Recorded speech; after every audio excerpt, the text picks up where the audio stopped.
One of the lucky breaks that I had in my journey to understand this new neuroscience was that one of the doctors that was helping me invited me to a study group about polyvagal theory. So he's an osteopath, and he had founded this group and invited his patients and colleagues who were interested in the subject. It was a great environment. It was very supportive. I felt very at ease. And in that group, I was inspired to start sketching out my understanding of the theory, because it's a hard thing to keep straight. One, because it is somewhat complex, at least in some ways, but also because it's very different than what we've been taught originally, how to think about our nervous system and our responses to our environment. And, the process involved me sketching this out, bringing it back to the group, because it was a monthly group, and then asking for feedback. And it was a very encouraging environment. So it kind of spurred me on, and I started to dive deep and get more and more refinements to my understanding.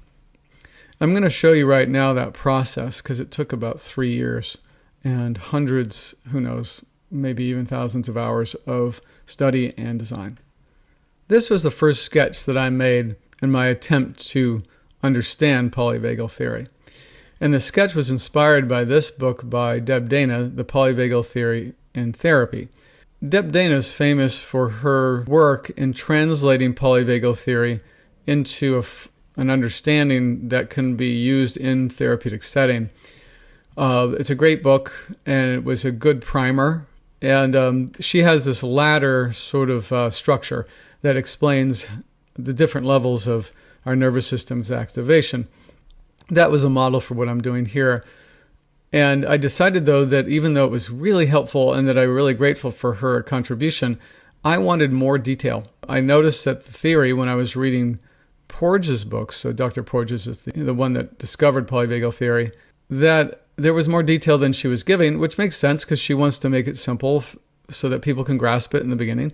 But I wanted to know the finer mechanisms, and so I kept going and kept searching for more detail.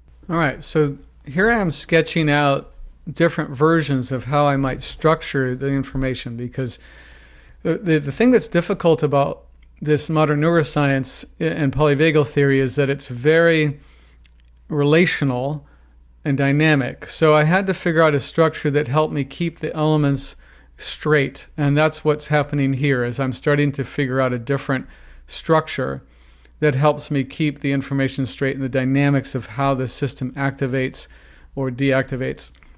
And I did these sketches that are extremely scientifically accurate about what happens to your body and your face when you are in different states. So each of these squares are states, meaning survival strategies that are built into our nervous system.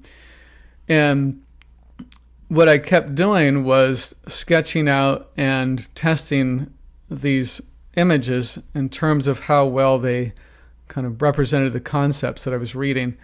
And then it turned out eventually that I had to expand the chart and double its size, because I had more things that I thought were necessary to include in the chart for someone who was studying it like myself, to be able to reference all the necessary data without having to look elsewhere.